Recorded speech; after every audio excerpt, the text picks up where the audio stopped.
Hi, welcome to the Red to Black podcast. Here, you will learn how to invest in highly profitable private businesses to create abundant financial freedom.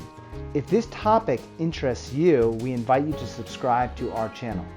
This podcast is hosted by Werner Minchel, ex-Marine aviator and current real estate investor, and Mario Parzino, current Marine infantry officer and business investor.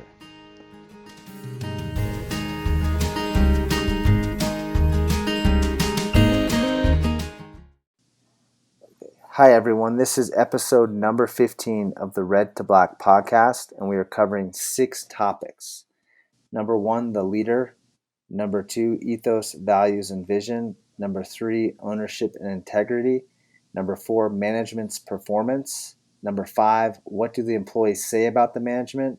And number 6, pivot drill, the world's most profitable grain elevator. Mario, how are you doing this evening?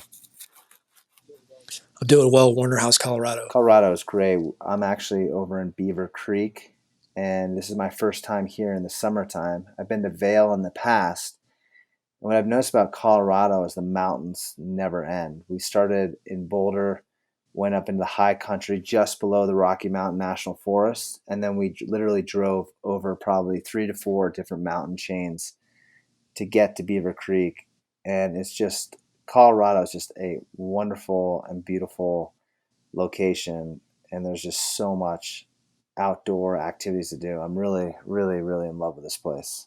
What about you? Just arrived in San Diego yesterday and drove up to Camp Pendleton, so I'll be here for 90 days approximately, but I'll be on a train up to your house in Mid-City here pretty soon, one of these weekends when you get down from Colorado. Okay, just don't fall asleep on the train. All right, buddy. Hey, let's get after this podcast. All right, so how about you start off with number 1, describing the leader of an organization? Yeah, so the leader, he sets the boundaries or the chalk lines of what's tolerated in a business. His performance, his discipline, the approach that the business is going to take is really led by the leader. I'm using a male term because I'm in the military and I'm in the infantry specifically, and it's just what I'm mostly familiar with male leadership. I think there are some companies that cosmetic companies, et cetera, that are probably better suited for a female to lead that organization, but old school United States Marine Corps infantry units are mostly led by men. In fact, I don't think there's a battalion commander that's a female yet. So, yeah, setting the boundaries of what is tolerated in an organization is their job. Punctuality, work ethic, discipline, et cetera, is how I see solid leadership in the organizations I've been part of. Your thoughts, Warner? Yeah, so when you're looking at any company that you're interested in investing, the most important thing to ask is who is the leader, and what are his values, ethos, and other guidelines that he's following along the lines of what you were saying. And the reason why that's important is because every organization is going to be run by that leader, and the personality of that leader is going to disseminate throughout that entire organization. So if someone's messing up down at the bottom of the organization, it's because of the leader. If the organization sucks, it's because of the leader. If the organization is an amazing place to work, it's the leader. What I mean by this is you want to look for a company where the leader takes 100% responsibility. Like Jocko Willink says, extreme ownership. He is the buck stops with him. If anything happens in an organization, he's taking responsibility. You don't want an organization where the leader is blaming everything going on in that organization on people below him. At the end of the day, the leader should be pointing the finger at himself if anything's going wrong. And the reason why that's important is your organization will run a lot faster, more efficient, and more effectively if you have a leader that takes 100% ownership. What are your thoughts on that? I think those are excellent points. I can think of about four key areas that a leader should be focused on to move the needle in an organization. The first and most important thing is solving problems. So putting yourself at the point of friction, or putting yourself at the point where these are the biggest problems the business is going to face. When it's raining, I'm just going to use this in a physical space. When it's raining, cold, wet out, etc. That's when the leaders need to show up. That's when the leader needs to be there. Is when it's the most miserable. So the biggest problem in the organization is where that's where the leader needs to show up and provide guidance. Basically, just learning about the problem, taking in information, absorbing what's going on with this problem, and potentially trying to come up with a solution, or helping to provide clarity, or help to analyze the problem, analyze the mission, and try to get everybody rowing in the same direction on a really difficult problem. Number two is recruiting. You're trying to assemble a good team. You're constantly trying to put together the best team you can to go out and play and to compete. I'd say number three is setting goals.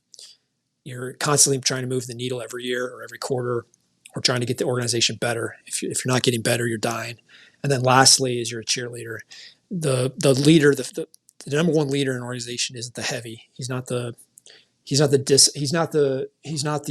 vice principal. He's the cheerleader. He's trying to get everybody in a positive frame. There's another guy in the organization. He's the second in command. He's the heavy. He's going to chop heads when they need to. He's going to be the tyrant if that's needed in the business. It's not the leader. The CEO or the head of the organization is not that. It's not his job to be the bad guy. He's the good guy. He's cheerleading. He's getting everyone motivated and cheerleading to push results.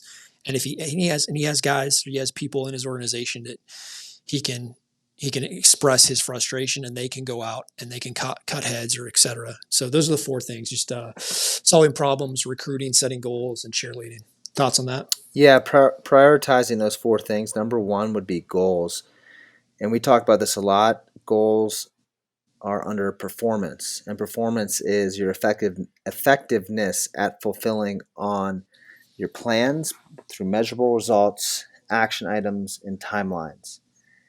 Then comes your team. Now, your team, if you have a team in place, will be creating that plan with you. But if you're a sole leader and you're building an organization from scratch, then you're going to start out with that plan on your own. So the two could work together, or it could be you just creating the plan. The reason why the plan's important is because it gives you a target, it gives you a pathway, it gives you a non-negotiable. These are my measurable results. This is what I said I would accomplish, and the whole team knows exactly what they're doing because it's measurable, meaning it's in number. Hey, we're going to get 1,000 social media followers new this month after 30 days.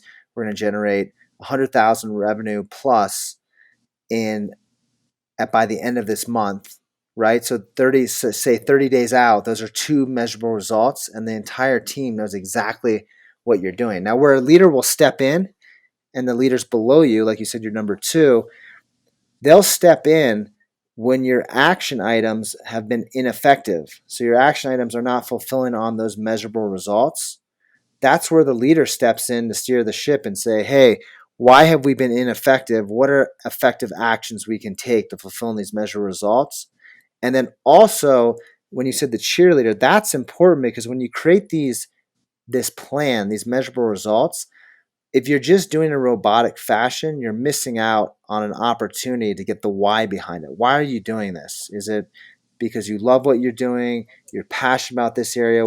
What's the why behind your plan? And so the leader is going to be focused on making sure that why stays ingrained in everyone's head, because people will lose sight. You know how it is. You create a plan, everyone's euphoric, and then probably 20 or 30% through the plan, people are going to start hitting roadblocks. People are going to start losing motivation. That's where the leader steps in. And a phenomenally trained leader will train the individuals below him, and they'll step in when they're required to step in. And the reason why all this is important, when you're looking at an organization for which you want to purchase, if things are going awry, that means the leader is missing out on one of those four areas. Either he's not building up the team, he's avoiding problems, he's not following his measurable results, he's not getting behind his team, he didn't create measurable results in the first place.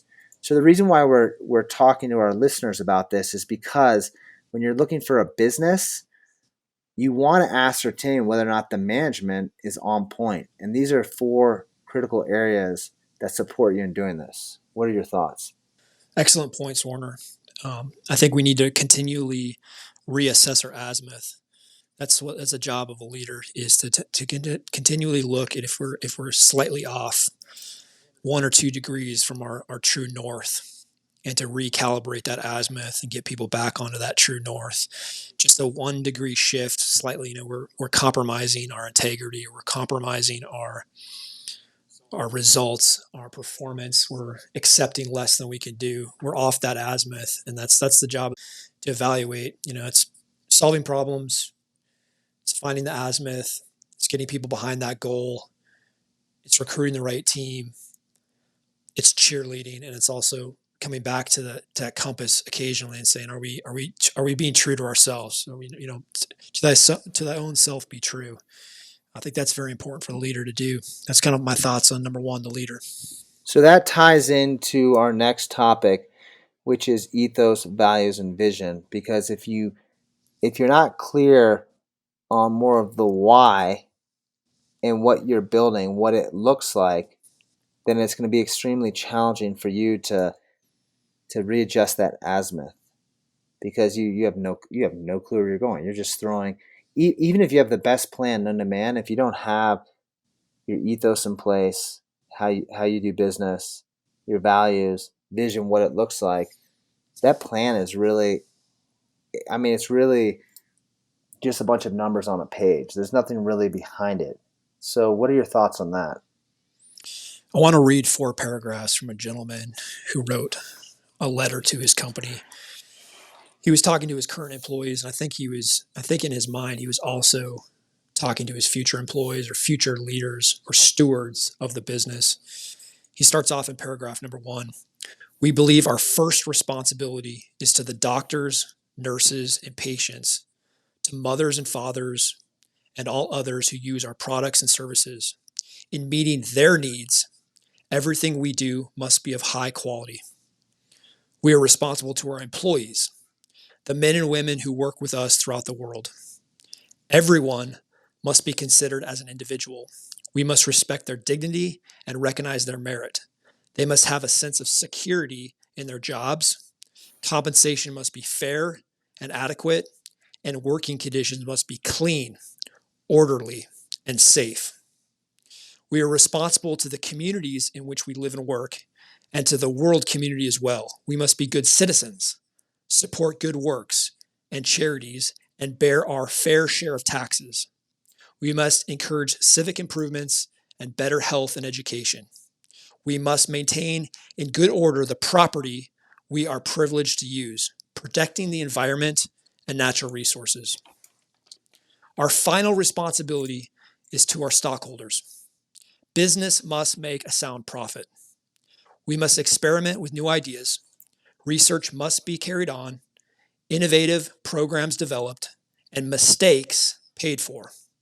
When we operate according to these principles, the stockholders should realize a fair return.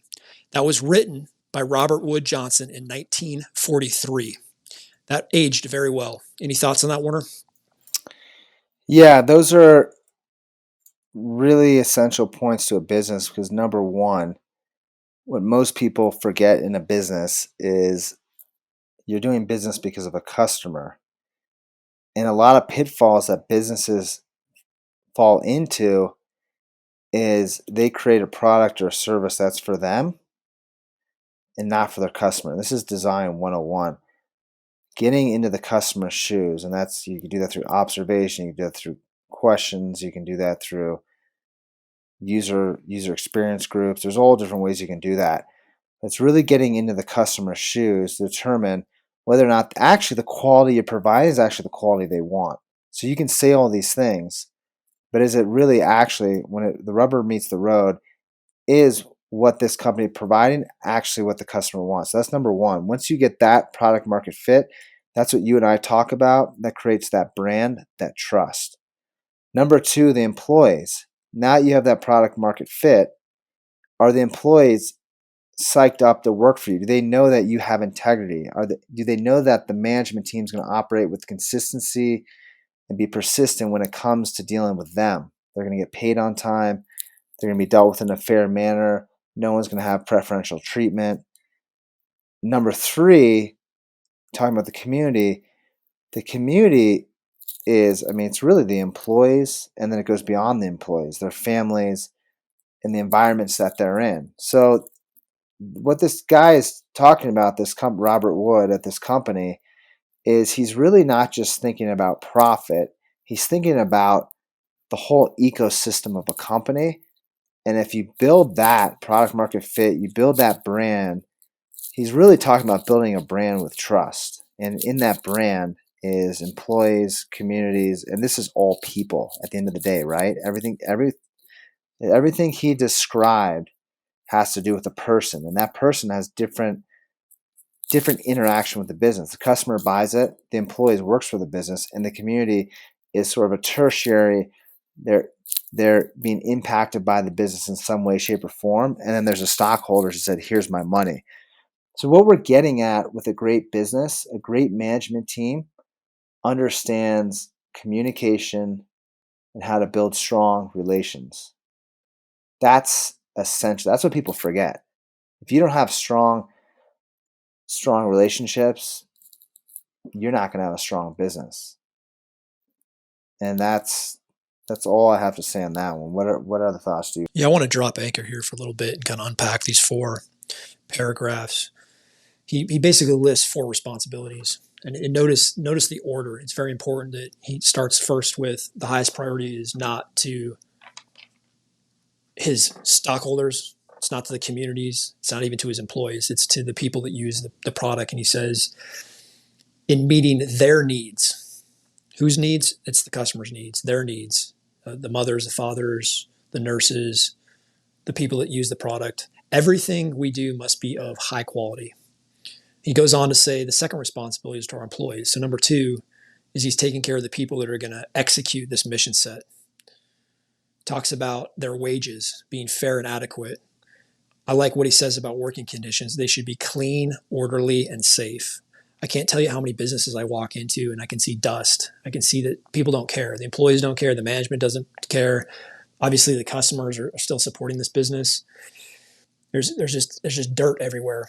You're like, no, the way to run this thing is working conditions are clean, orderly, and safe. That motivates your employees. That it's a hospital. It's a museum. You walk into you notice things about wealthy people when you see their houses. Not only do they have the money to buy an expensive house or an expensive car, but they have the money to maintain it properly. We've talked about in a prior podcast. Number 3, he talks about the communities. He talks about you're supporting good works in the communities. You're an advocate of good works, charities, and bearing our fair share of taxes, paying your taxes, contributing, helping, being a partner with the government, the local government, the state government, the national government. You're a partner with them, and they have to respect your business, and you have to respect that you have a responsibility, which is to provide leadership in the community that you're going to do business in. It's a partnership. And then lastly, he talks about the stockholders. He said if we execute on these first three responsibilities, and we operate according to these principles, the stockholders should realize a fair return. It's interesting that's what Mr. Johnson's he teed that up perfectly. He did that in 1943. I think that this mission statement has aged very well, and it's something I've read in the past to myself, thinking about what's life after the Marine Corps? What does it look like? And am I going to start a business? Am I going to work for someone else's business? I think this gentleman hit it pretty well with this mission statement. Those are my last thoughts. This podcast is all about how do you invest in highly profitable private businesses. So in what we just discussed, it would be very beneficial for you and I, and for anyone else investing in business, to find the customers, find the employees, find the communities, and find the stockholders and ask them, hey, what do you think about this business? And just listen to them, because you're going to learn a lot. You made some good points. They could be producing a great product, but yet the employees' conditions, the management is suffering. So it's somewhere somewhere down the line, that product will suffer, because when you don't have integrity in your operations, things don't work. Without integrity, things don't work. They keep saying that over and over. Without integrity, things don't work. So you may have a great quality product, but down the line, if the company is not being run in integrity, that product's going to have issues. And we could name hundreds of companies that have gone down that road. For the individuals investing in these companies, that's essential to know that. Do I have a great product? Is the management falling apart? How does that management interact with the community? Because let's say you're going to buy a business, it's got a great product in the customer's eyes, yet the employees don't like working there, and the communities are like, this company sucks. Yet the products are being sold out of that state, so no one really knows anything about the company. You're going to have issues buying that company, because you're going to have to overcome the employees being disgruntled and the community being disgruntled. That, if you're going to buy that company, consider writing down the price at which you pay for that company, because it's going to take your time and effort to overcome those hurdles. Now, the stockholders, that's an interesting one, because they're getting paid out. Are they getting paid on time? Because we're talking about a private company now. Are they getting paid on time? Is there payments in arrears? Are they getting paid in a consistent manner? These are all essential questions that you could ask before buying a business, and you could learn a lot just about having a few conversations. Let's say with 3 conversations, 3 customers, 3 employees, 3 community members, and 3 stockholders. You will learn a wealth of information just by having a conversation with those employees, and it could save you hundreds of thousands, if not millions of dollars, just by opening your mouth, asking a question, and then listening.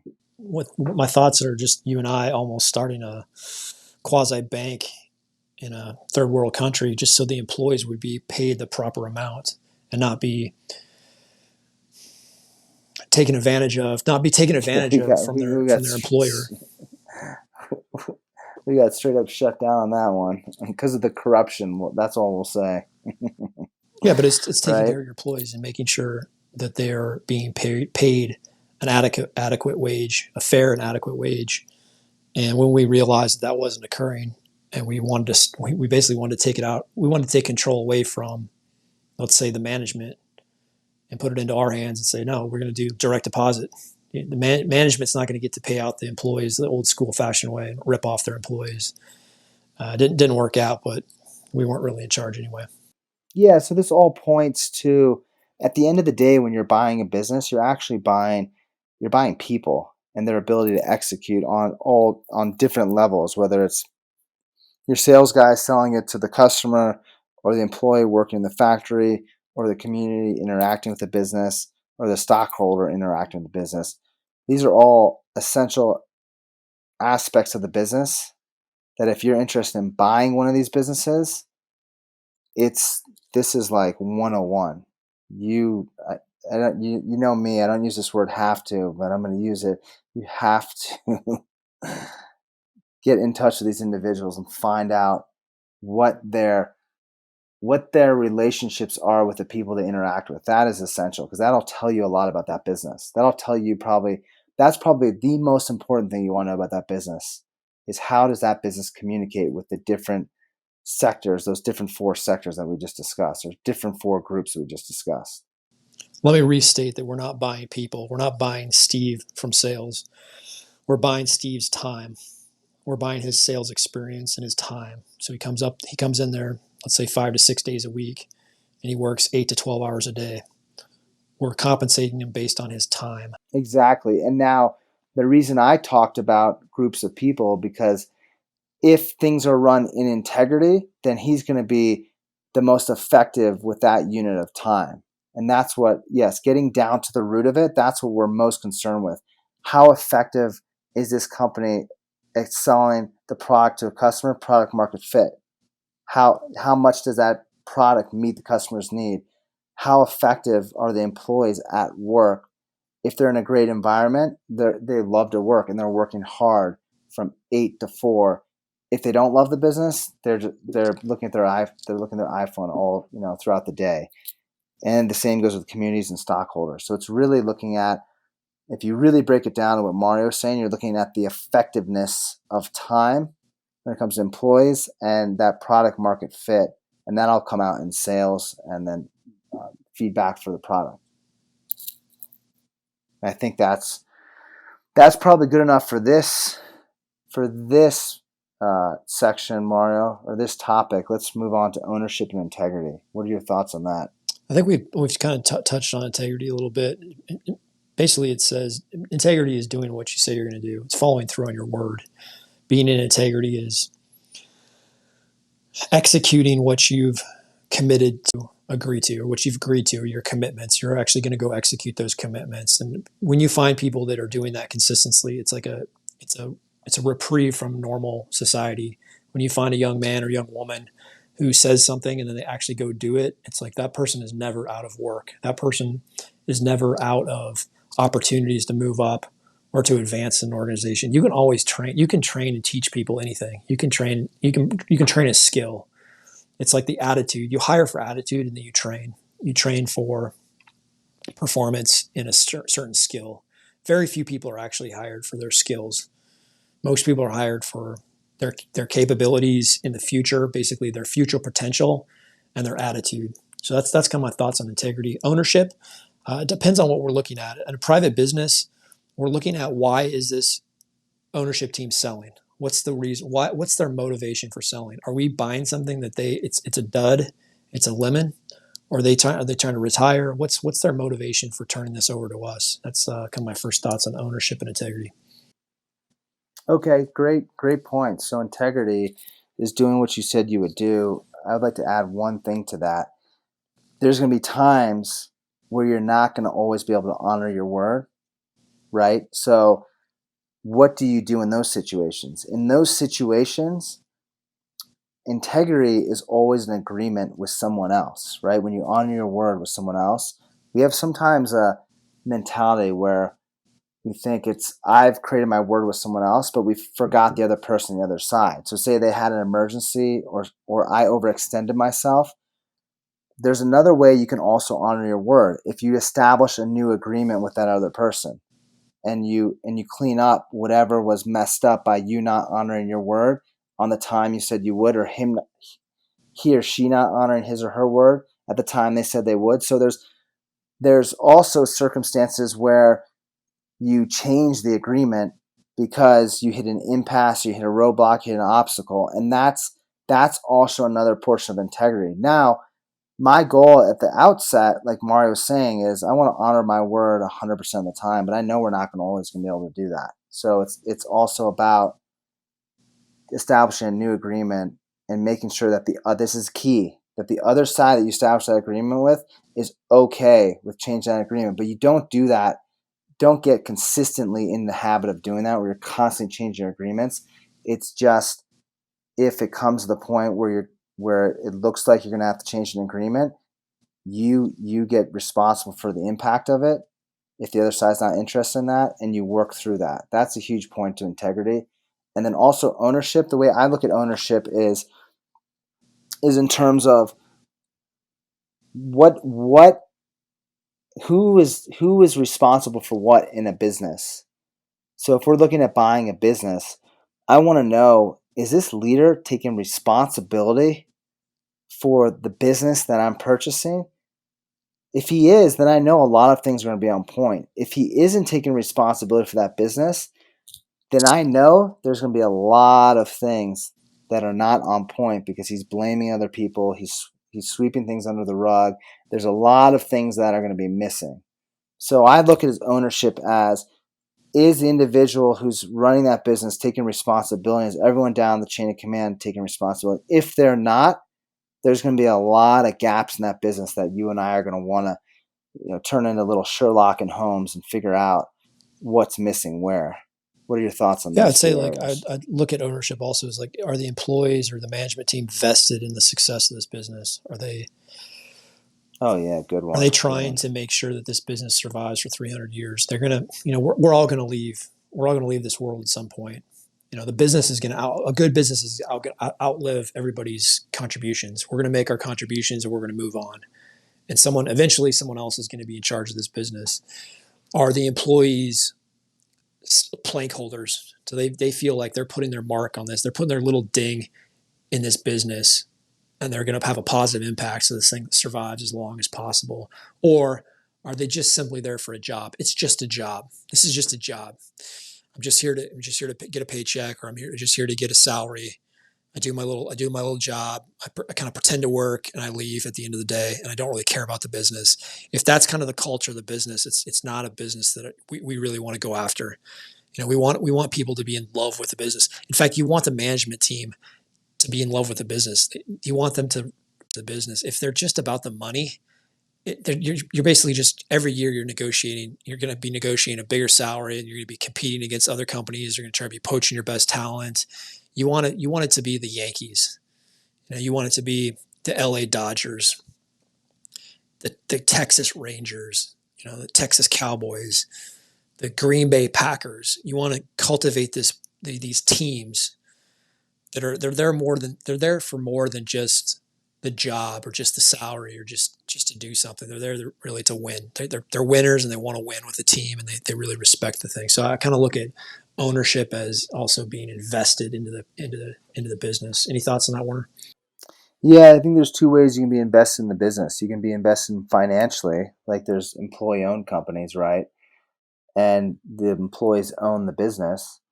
Or you can be invested in it because the leader understands or knows that you're a phenomenal marketer, you're a phenomenal salesman, and he lets you be you. Obviously within a framework of measurable results and action items that are set out for the business, but he allows you to take your creative pursuits and really give all your 100% of those creative pursuits to that business. And through that, the business is really like an outlet.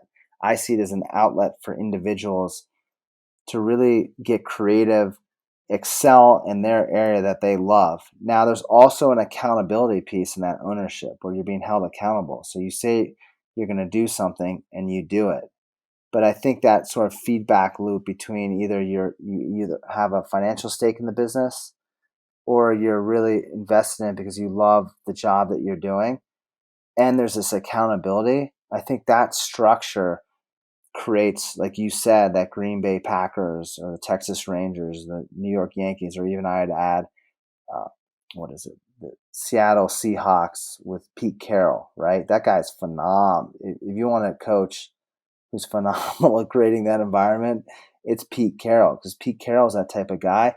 He talks to you from outside looking in, and what it seems is he talks to you like you're an individual, but he doesn't talk to you like, oh, you're a star player. He talks to you for who you are and what talents you have, and he takes those talents 5, 10, 20 levels up. That's how he's able to take a team of mediocre players and turn them into Super Bowl champions. And that's another podcast in itself, to find these businesses with taking mediocre individuals but with phenomenal management and turn them into superstars. Those are phenomenal businesses. And on that note, let's transition to management's performance. How do you define management's performance? It's real simple, Warner. We meet our numbers. Exactly. Good point. At the end of the day, the management team has to take radical responsibility to meet the numbers, and doing that with integrity. You could say that maybe Enron took radical responsibility to make their numbers. No, that was fraud. It's okay to say, hey, we're not going to meet our numbers, but this is what we've identified. This is why we're not going to meet our numbers. And then that's a conversation. Like you said, integrity sometimes is having the courage to say this deal isn't going to work out, or this we need to reconsider this agreement. And that's okay. But taking responsibility for the numbers, those are my responsibility. This little section of the business, this little thing that I'm running, those numbers are my numbers. I'm responsible for those numbers. I'm responsible to meet those numbers. I've made it a commitment. I have integrity. I've made an agreement. Those are my numbers. I'm going to meet those numbers to my best ability. Now, obviously, things come up in businesses. There's recessions, there's depressions, there's external forces, but a management team that is not responsible for their numbers is not a management team, in my opinion.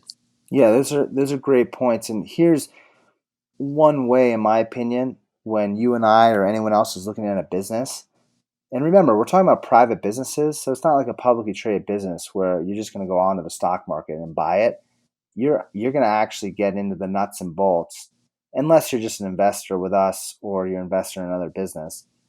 And even if you're an investor, you should be asking these questions, right? If you're going to this business and you're learning more about the business, you want to ask them a little bit about their performance. Hey, how did you perform on that? And you'll hear one of two answers.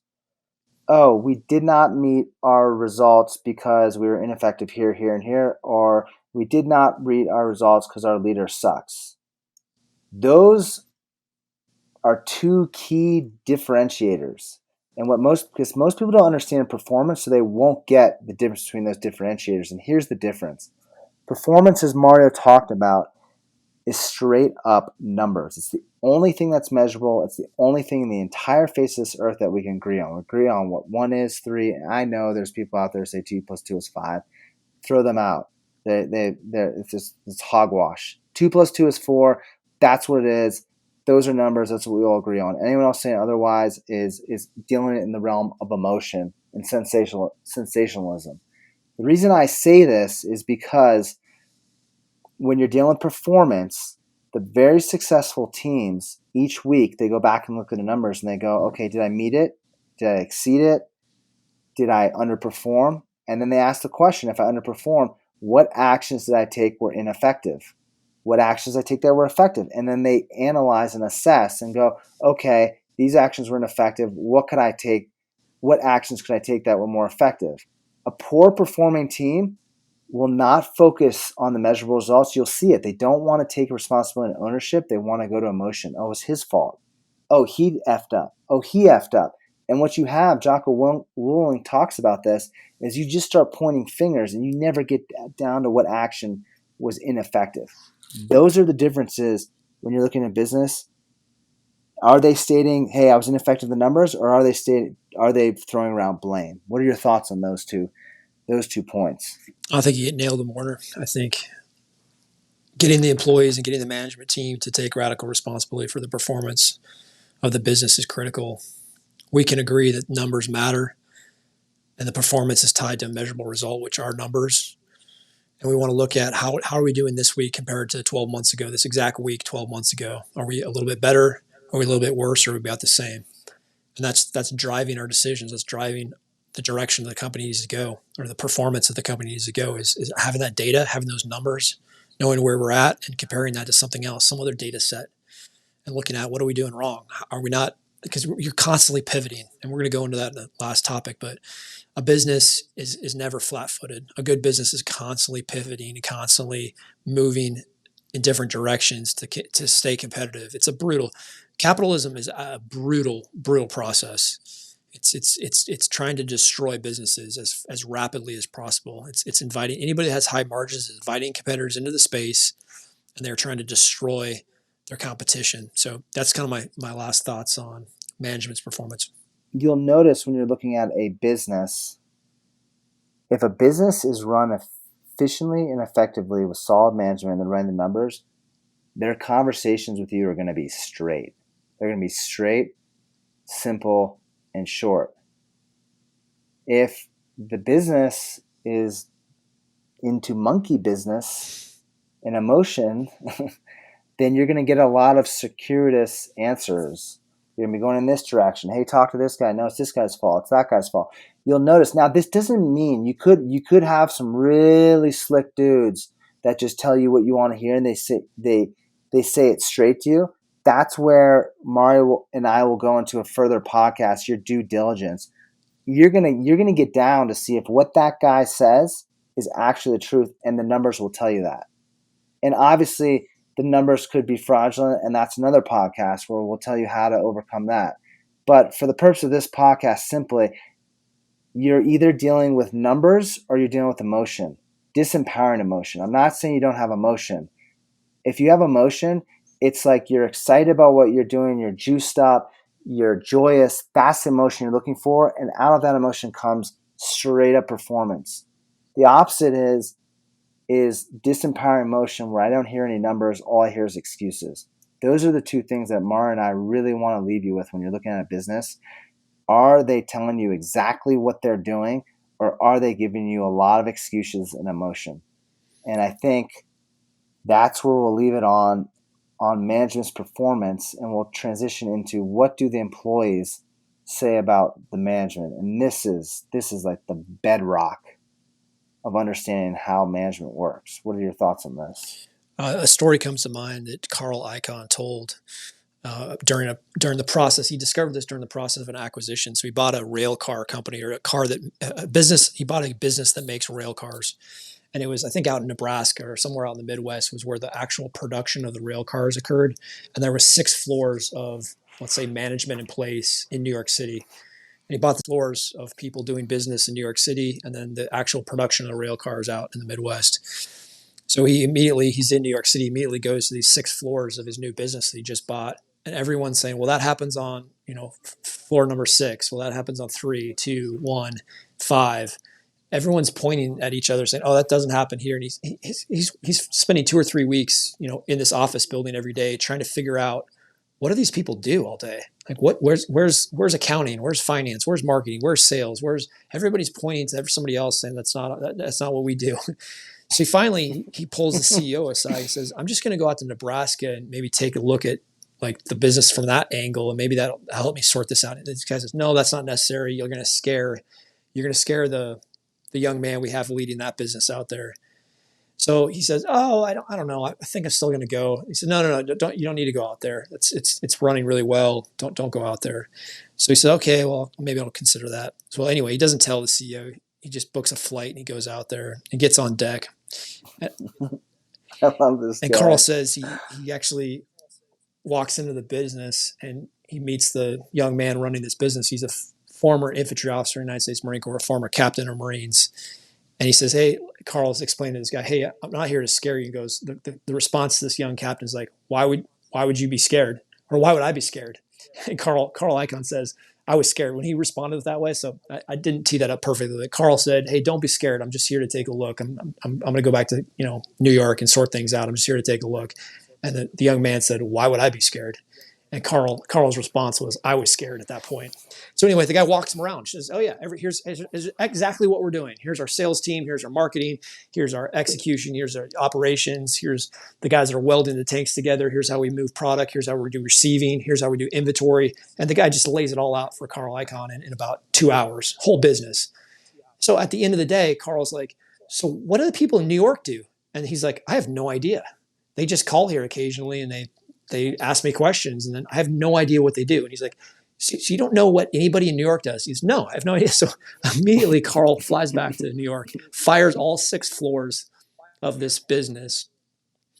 And then he puts up the lease, because he had like a long-term lease on this, and he rents out that space to some other tenants. He calls a couple realtors up, and he does like a sublease on the lease that he had, a long-term lease in this building. The story is a good business. It's pretty easy to explain to new management or new leaders or new owners. Here's exactly how this business runs. If you're getting nervous when people ask you questions, there's something going on between the employees and the management. There's shady, as you would say, Warren. There's monkey business. Yeah. So here's a really what would be the word to describe this? Here's a really good test you can do, or training you can do for yourself to set yourself up to do this in the future, to ask employees of a business. Ask someone that you know, whether it's a friend or family member in any area of your life, say between you and me, Mario, say, hey, I could ask you, Mario, hey, Mario, what do you think of my communication? Or I could ask you, Mario, how do you think of me as a salesman? The reason I say this, and most people will not do this, including me, is challenging, because we don't really know how we're perceived by the other person until we ask them, right? So if I ask my dad, hey, Dad, how am I at communication with you? They'll be like, oh, well, you talk too much and sometimes you don't listen to what I say, right? But I think like I'm talking to him and I'm giving him great advice.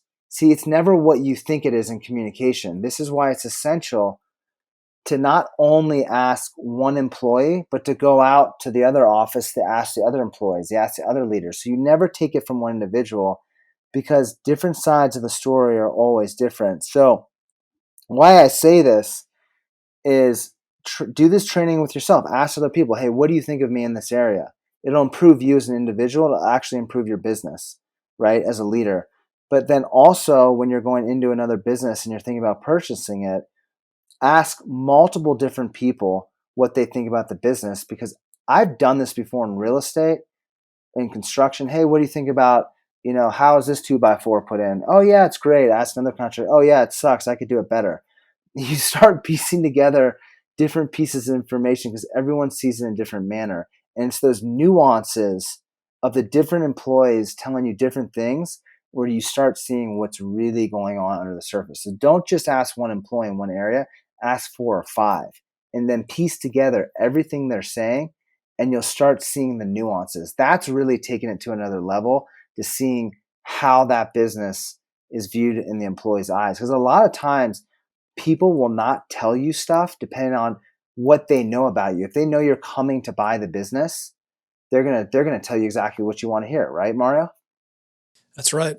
So you want to be careful about who you're asking, where you're asking, why you're asking, because people will give you different answers based on where how they perceive you. So that's why it's really good to, maybe you go into the business, they know you're buying it, you ask this person, but then Carl Icahn just showed up to another area. The guy didn't even know him, and he asked him a question, he got a completely different answer. That's the real juice of the story that you just relayed, Mario, is ask multiple different people to understand the nuances, because you don't know how these individuals perceive your position when you're asking them certain questions. I know that sounds like a mouthful, but that is essential to understanding what's really going on under the hood. Totally concur, Warner. What else about any other stories about employees say about the management? No, I think we hammered that one. I think I'd like to move on to our final topic and kind of go Okay, into this. let's go for it. All right, number 6, pivot drill, the world's most profitable grain elevator. So Warner and I want to strike a balance of discussing, talking, you know, you know, building up other people to buy businesses, and then we also want to show people how to buy private businesses. And what we're working on right now is a small company that we're going to locate in Texas. And what we want to do is we want to buy an existing business, but we want to do a change of use. So I call this a pivot drill. It's operating in a certain, and this actually comes from real estate, but you can apply this all over the business world. The business that we're going to pursue is in one line of business, or like let's say it's a fourplex, but the guy's running a junkyard, and we clear out the junkyard, clear out all the old cars, and we put it back in integrity, and we have a really nice fourplex for the people to have a yard. The kids can walk in, or they could sit, and they can have a little outdoor space, not a junkyard. So that would be a change of use in real estate. What we're going after is a grain elevator. So that's a type of business, and we're going to basically reverse the flow of grain. So grain elevator is a very simple business. Farmers in the community don't have enough storage space. So what they do is they put it into a semi truck and they take it to a grain elevator, and that grain elevator buys grain they try to buy grain at the lowest price during harvest. When there's tons of supply, and they sit on that grain. They have storage capacity. They sit on that grain until the prices are elevated, and they order up a train, and they put all the grain on a train and they send it off to make bread, probably in Minneapolis or up in Chicago. What we want to do is the opposite of that. We want to buy a grain elevator and buy loads of grain. Let's call it liquid grain, and take it and move it out on trucks. So that's what we're in the process right now. We're in discovery phase of looking at the right location, basically to run a logistics company out of the center of Texas. We're not going to talk about the brand. We're not going to talk about what the business is going to be involved in until we get a little bit further in this process. But this is going to be a storyline. It's also going to be an execution thing that we're going to share with our listeners, and for the young nephews out there, we're going to actually show you how to do a pivot drill. What do you have to add to that, Warner? When you're looking at building a business, and Mario and I have gone through this, there's always this this your ego always wants to put you in this situation, and I know this is especially for guys, where you want to build it from the ground up. But building it from the ground up, I know I've been working on like these media business for 10 years, and I've learned a lot about branding, and marketing and media. And that's why I don't care, because I'm going 10, 20, 30 years. I will be successful. But my point is this is that, do you want to start, and Mario, you said this a long time ago, do you want to start at the bottom and work your way up? Or do you want to kind of start midway where someone's already proven it out and then maybe use some of their product and rebrand it and then sell it? It's like you're already using the I'm trying not to get too much into this, but you're already using the mechanism that's generating the product, and then you're just buying excess product, repackaging and selling it, versus you buying all the equipment to create that product and build it up. I know I'm kind of talking in generalities here, so we don't give too much away. But my point is, it's a decision. Do you start at the bottom or you start midway up? Now, Mario and I's decision is to start midway up. What are your thoughts on that, Mario? I think there's value to being able to go out and buy existing businesses and do a change of use. It's much harder. You're taking much there's much less margin of safety is when you start something from the ground level and you put all your capital at work at that level. There's very little margin of safety. If you can go out and buy, let's just say, a grain elevator that's, let's say, a very unsuccessful grain elevator. The guy's tired of running it. It's marginally profitable. He's got much bigger competition around that could buy way more grain, etc. He's ready to retire and go golfing in Arizona the rest of his life. Buying that marginal business, and again, Warner and I are not going to be in the grain elevator business. We just want the location. We want to run a little logistics company in Texas, but we're going to change that business. But it's far better to buy that marginal business and do a change of use than it is to put all your capital into a business and have zero margin of safety. So it basically boils down to Yeah, getting and a oh, sorry, go ahead. it just boils down to getting a great asset at a fair price or even a great price. And then you have that built-in margin of safety to start your business off or change the business or do a different brand or a different direction with that business. Those are my thoughts, Warner. When you buy something from the ground, or not, when you start something from the ground up, you have zero margin of safety. You have not created any money yet. The margin of safety does not start until, in my mind, until you start making a profit on it, because then that profit enables you to to start paying back your investors or stacking up cash to pay back your investors in the future, and you don't have to bring on new investors. What are your thoughts on that? It's the difference between venture capital and private equity. So venture capital is a different space, and again, we're kind of bridging those two with this logistics company, but we have physical assets. We have a physical property that we're going to go after. And in fact, we're not even going to probably buy the property. What we want to do is a 10-year lease with the option to purchase at the end of 10 years. So we want to get a low cost lease on some sort of building and run that business and have a margin of safety starting off with day one is we have the plant and equipment at the right price so that we can go and do a change of use. Like Warner said, built in that margin of safety where we're from day one we're able to generate revenue and it's not a 2-year waiting problem. You know, the worst kind of businesses to invest in is businesses that can't tell you what their profit is going to be or what their profit was last year. It's like it's unknown when they will become profitable. It's like no, show me profitability. I want to see the numbers. I want to see this business. Those are my thoughts, Warner. Yeah, I mean, I had a friend recently who is in Texas, and I was thinking about investing in his company, and I said, "Do I get paid a dividend?" He's like, "No, no, no, no, no. There's no dividends here. You get paid. It's a growth stock." And for people that are listening, that word growth stock is another word for it's a Ponzi scheme, because until it makes money, you're using one investor to pay out another investor. And I think that's a real, I'm kind of going on a tangent here, but it's kind of a pet peeve of mine. It's a real travesty of our investing community nowadays where they call these things growth. And I'm doing air quotes with my hands right now. They call these growth companies, but they're really Ponzi schemes, because at the end of the day, ask yourself the question, who's paying you out? Is it a paying customer? And I get it, the company's expanding and expanding and expanding, but at some point you really have to ask the question, well, how much more are you going to expand until I get paid out? That's There's a huge amount of risk there, and that's what Mario and I are talking about.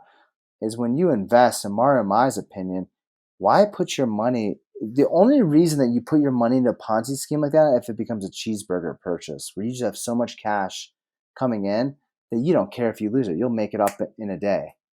But if it's the majority of your wealth, or 50% or 75%, it's a huge chunk of your wealth.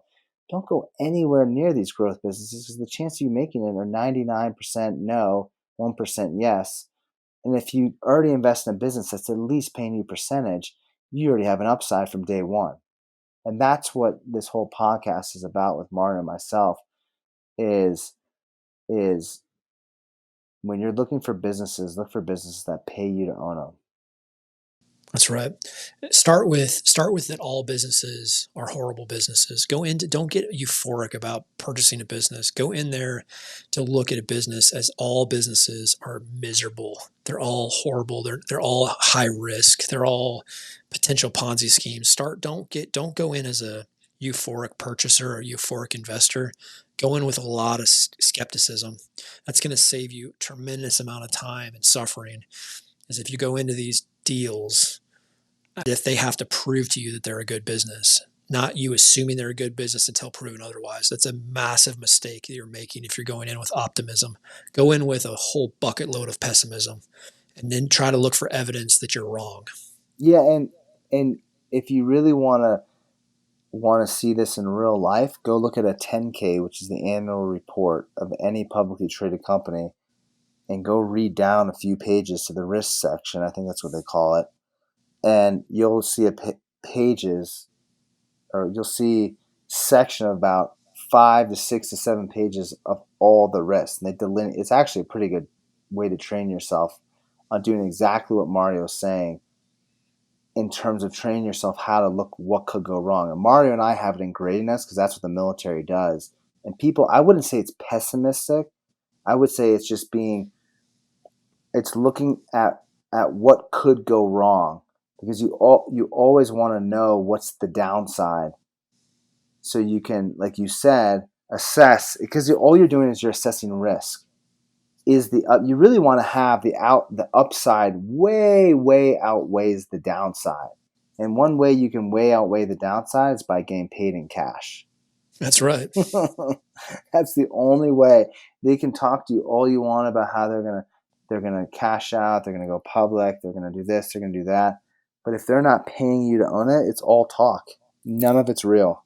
None of it, because you can't prove any of it. The only thing you can That's prove right. is if someone is paying you to own that business. And that's what I think is lost in our society nowadays. Everyone is so focused, and we did a podcast on this, on appreciation. And some people put this really good. I think even George Gammon says this. He says, if you haven't sold that stock, you haven't made those returns. If you haven't sold that business, you haven't made those returns. It's all notional until you sell.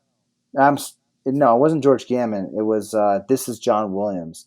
Until you sell that stock or that business, there's no money in your account. There's nothing. Now, a business that pays you to own it, you'll get a payment every quarter.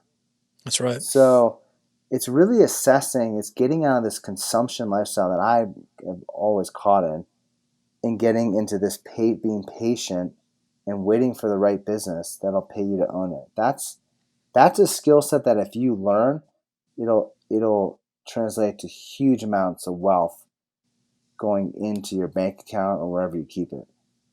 So one of the gentlemen we're going to pitch this grain elevator to lives up in Wyoming. I'm just going to call him the king of Rachel Way. And he's really into rusty pipes. That man loves to invest in rusty pipes, but they Oh pay it. I mean, they God. actually pay him to own, stock in these rusty pipes. And I'm going to guarantee this guy's going to have at least one rusty pipe that's going to go 600 feet into the ground to provide us with some water. So I'll tie that into the business somehow. But the deal is that we're going to pay this gentleman on his money every year. That's the integrity. That's the agreement. Is that when he invests in this business, he's going to get a return every year. It's not, well, when maybe 10 years down the road you can sell this for more than you paid for it if we're successful. No, it's a preferred equity deal. You put in your chips, and we pay you on those chips every year. not when we decide to pay you. Oh, when we feel like we're going to distribute a dividend, then we'll pay you. No, the deal is we pay you before we're going to take a cut. You're going to take it. You're going to take the investors that back us on this grain elevator. They get the first cut. They're going to get the first return before we ever take a dime. So, what this really, to close out this podcast, what this really comes down to is performance. And performance is based on numbers. And if you buy a business that pays you to own it, it's performing out of the gate, meaning it's paying you. It's showing you that it'll pay. Like Mara and I love to talk about is show us. It'll show you that we perform, meaning we pay you money into one of your accounts. If someone comes to you and says, I'm going to pay you or cash you out in 5 years, he can't prove that. The business that's paying you to own it can prove you in performance that they're performing and can pay you. But an individual that says, I'm going to do something in the future, and they haven't proven it through performance, most of these things are pipe dreams. And that's what we're saying, whether you invest with us in the future or you do your own investment in the future, whatever it is always look for something that will pay you to own it, because that's proving to you that this entity is performing for you. That's all I have to say concerning that topic. You want to close it out first, Mario? Yeah, I think we can land the plane here. Great podcast tonight, Warner. Appreciate the discussion. I look forward to seeing you and the Purple Merchant and the boys pretty soon, next couple weekends up in LA. Yeah, thank you, Mario. And we want to thank all of our listeners. We ask that you subscribe to our podcast, hit the bell notification so you know about new podcasts coming out. And if you have any questions, we always ask that you comment below. We love interacting with you, and we look forward to connecting with you in the future. Thank you so much.